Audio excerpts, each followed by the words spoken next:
way over. Okay. How's that? Oh, well, yeah. All right. Cool. All right. Well, it's the first time I've done this in a mixed crowd. Most of the time, times I've done this before, I've been just the guys, so it's a little bit different. Um, Most everybody here didn't really know me until I started coming to church here, or you started coming to church here, whichever.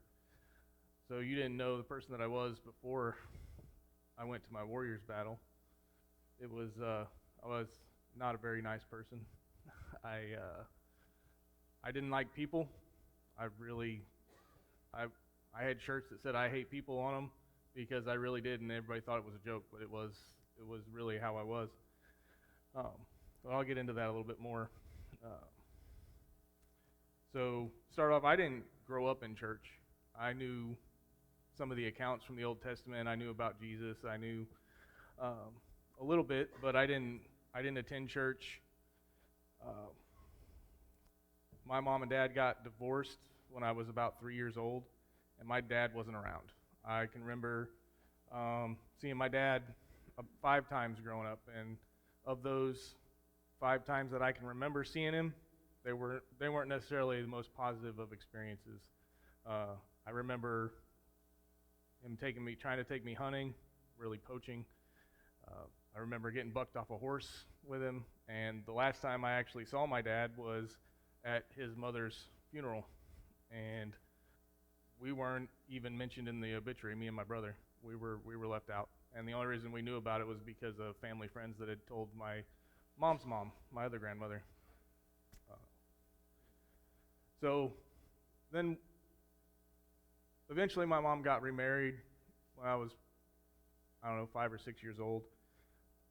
And my stepdad was a pretty good dad to me. I called him dad for many years.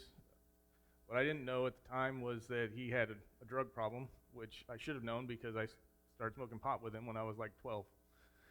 Uh, but he was into other things like pills and meth, and uh, started trying to cook meth at one point in time. I can remember uh, before they put the Sudafed behind the counter, we would go to Walmart, and each one of us, my mom, my dad, my brother, myself, we'd go into Walmart and each buy 5 packs of Sudafed. Uh, and I had no idea what we were doing. I was just going in and doing what I was told.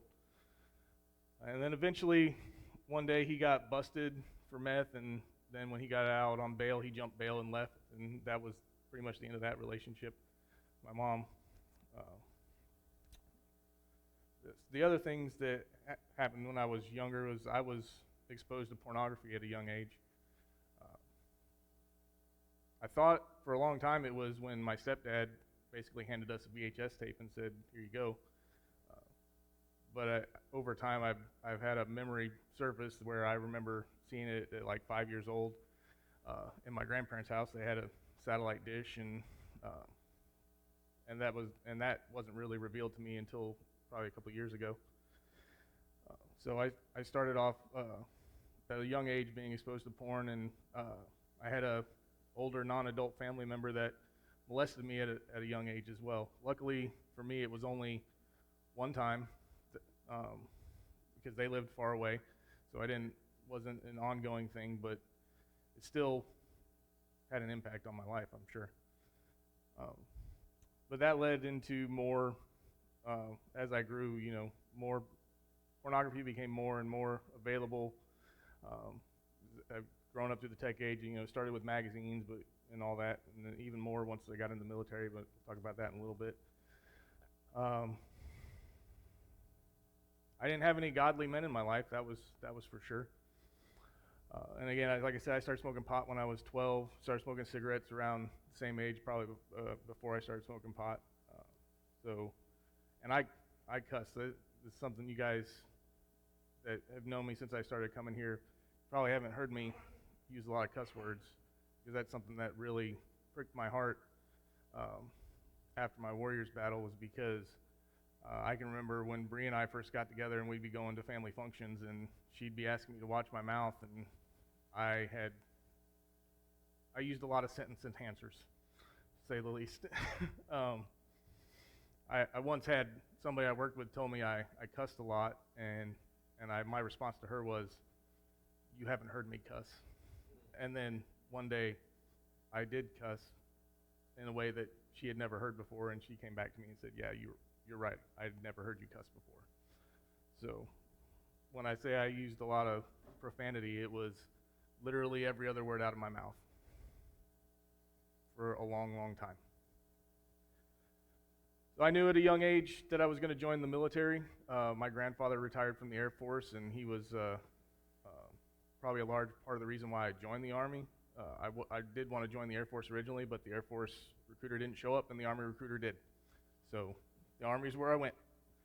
I had every plan to join the Army band, but when I went to MEPS, I decided to join the infantry instead.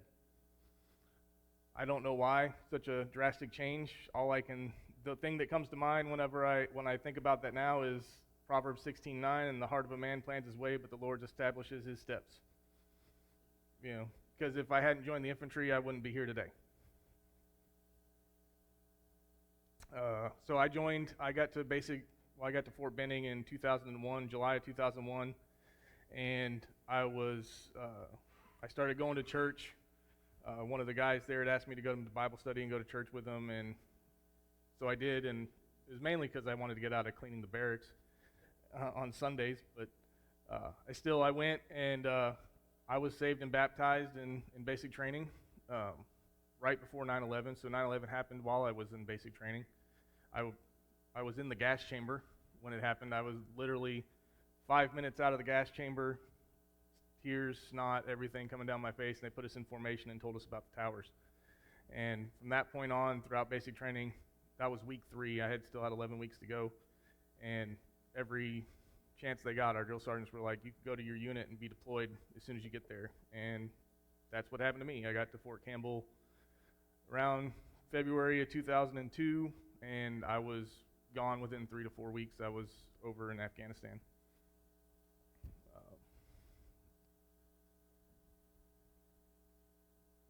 Was there for about 5 months, I think, and then I came back and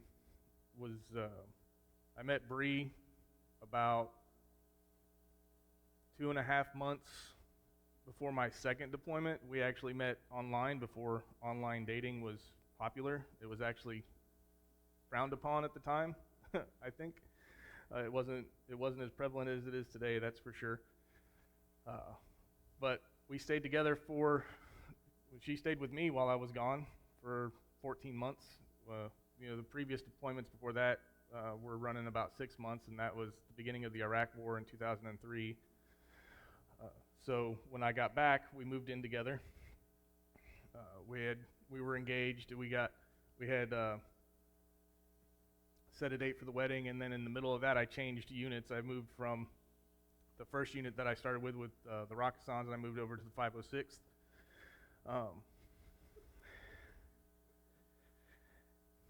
It was a good move.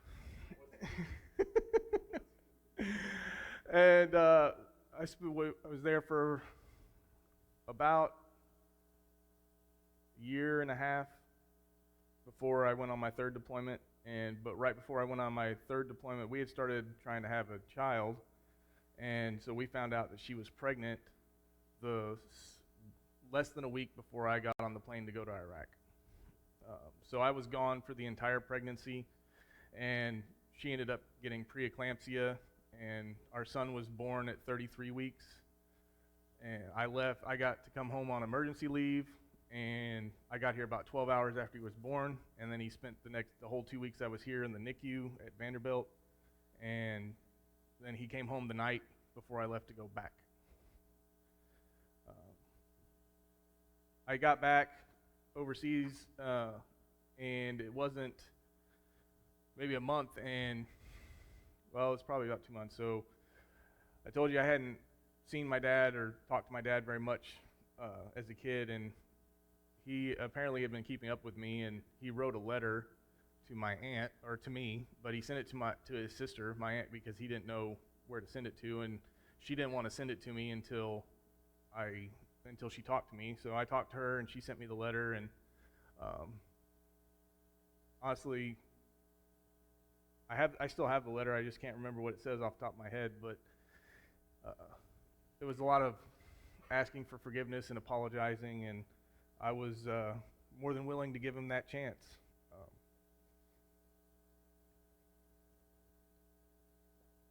I wrote him back, and the letter I wrote to him was in his mailbox when he died. Um, and they offered to let me come home and stay home at that time because it was only a few months left in the deployment, but I opted to stay with my guys. Um, so came home. Also, while I was gone, before I came back, we bought a house. Bree did all the work because she had to sign it all through power of attorney while I was gone. So came home, and then about 7 months later, I got off of active duty and joined the National Guard, and I started working for armored car companies. Um, I didn't realize how much of a struggle it was going to be a civilian and not have a lot of the things that you don't think about when you're in the military, like insurance, housing, because they pay you for housing. So we struggled financially, and we kind of grew distant, and I think part of that was when she earlier before I think it might have been right after that deployment or before that deployment, my third deployment, when she had found out that I had a issue with pornography, and I kind of just blew her off, and I think that kind of started the separation between us. So we lived really paycheck to paycheck, working 6 days a week, and still didn't have enough money to cover the bills. Sometimes payday loans, fighting over money, and trying to raise a kid at the same time. And then we got ready to deploy again with the National Guard for my fourth time. And prior to that, Bree found out I had an affair, or two. And so I'm in Mississippi in September, trying to deal with that while we're on annual training, and then come back and we're going to counseling. And then in December, I left again to go and Moab, and before we left for Iraq, and so we got through that. Well, we thought we had worked through it at least, but we hadn't. I think the whole time in the Army, so the military, and I tell guys this all the time. It's a culture of debauchery. It really is. It's not.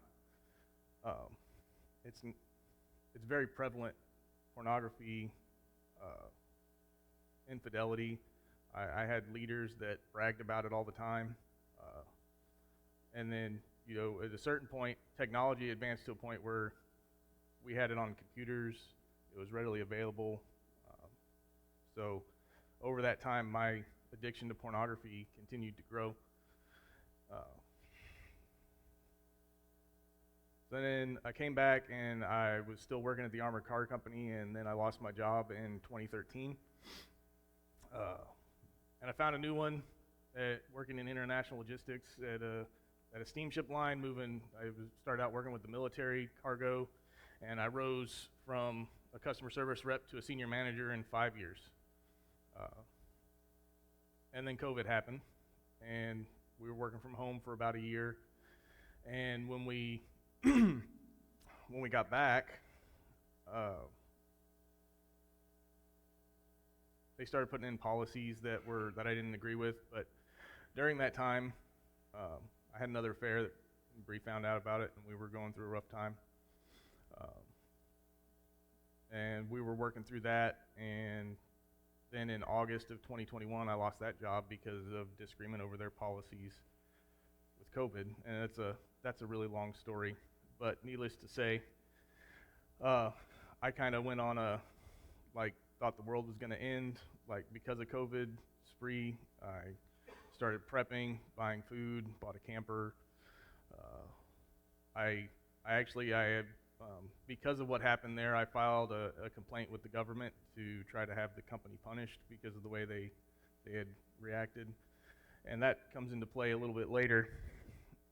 But I went through that for about a year and a half. I worked through that process with EEOC, and eventually they gave me a letter that said I had the right to sue the company about it, and so I started searching for a lawyer, and I had a lot of hate in my heart. Like I loved working with at that job. I loved the people that I worked with. It was a great job. They had given me a lot of great opportunities, and I thought they had really done me wrong. So I was really struggling with letting that go. And then we ended up going to a friend's church that year. And then in 2020, that was in 2023. As I was looking for a lawyer, we went to a friend's church, and the message that day happened to be on forgiveness. And I knew that it was eating me alive inside to hold on to that. And I knew when I heard that message, if I continued to pursue that lawsuit, to try to seek vengeance for what I thought they had done, then it was going to eat me alive. And it was at that point I decided to just stop looking for it, stop looking for a lawyer, just let it go. Also around that same time, I had a friend of mine, his house burned down, and a guy I served with in the 506th, and I had this camper sitting at my house that wasn't being used for the most part, so I offered it to him. And then we have if you don't know, I host a reunion every year for that unit that I served with in the 506th, and we were at the reunion, and we were talking. I hadn't taken the camper to him yet. He had just been to an event in April, right after his house burned down. At that point, it was called Heroes Return. And so we talked a little bit, and he told me, I have this thing, I think you should go to it. And so didn't really talk much about it after that. I ended up taking the camper down to his place, and while I was down at his place, setting the camper up, helping him get it set up and stuff, we talked some more about it, and I got signed up at that point to go to the Warriors battle. And I had no idea what it was. None. I knew what I hoped it to be. I knew that I needed help.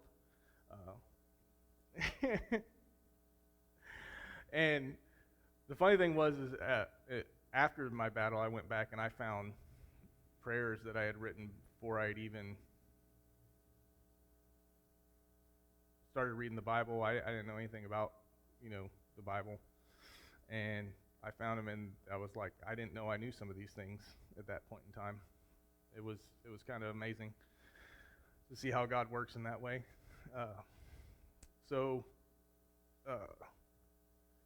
Like I said in the beginning, I said I was saved and baptized in basic training, and I believe that I was saved at that time. I just spent the next 22 years with no evidence of that in my life.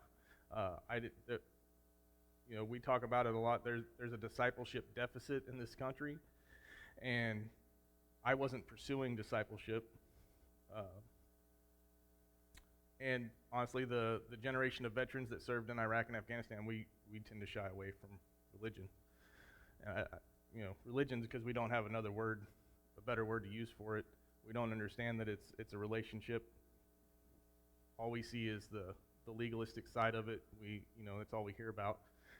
So, Bree had asked me to go to church for a long time, and I never wanted to go.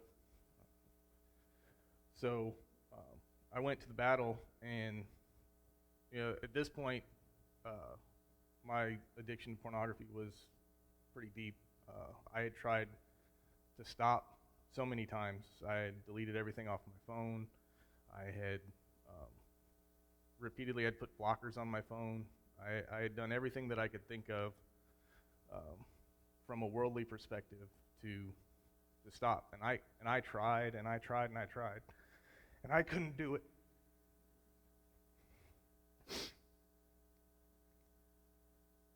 And I went, and I heard the verse from Matthew 5:27 and 28. It says, "You have heard it said, You shall not commit adultery, but I say to you that everyone who looks at a woman with lustful intent has already committed adultery with her in his heart. And it broke me. Because that's what I was doing. And I can give you an example of what I mean. Is so every time I was watching porn, every time I was sleeping with somebody else, every time I was doing something that I wasn't supposed to be doing, tearing my heart apart. And so I'm trying to love my wife and my kids with a broken heart. And I went to the battle, and God healed me, gave me a new heart. So when I started coming here, and you guys start talking to my wife, and she would point at me and say, I don't know that guy. She didn't. Because I was a new person.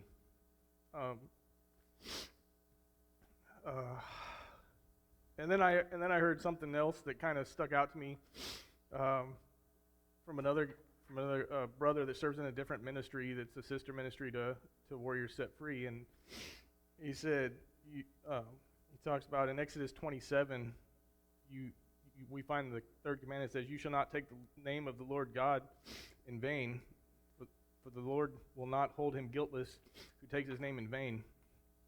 We always understand that to mean that we shouldn't curse or take God's name in vain in that sense of speaking, but it doesn't say don't use his name in vain. It says don't take his name in vain. And so I kind of really felt convicted when I heard his testimony, because for 22 years I called myself a Christian, but there was no evidence of that in my life. I even checked multiple translations, and the closest I could find says don't misuse his name. So I realized all that, and realized that everything that I was doing, Christ was living in me, and I was putting him through all the things that I was doing that he tells us not to do. And so since then, since my battle, I've been actively trying to serve wherever I can in the church, in the ministry.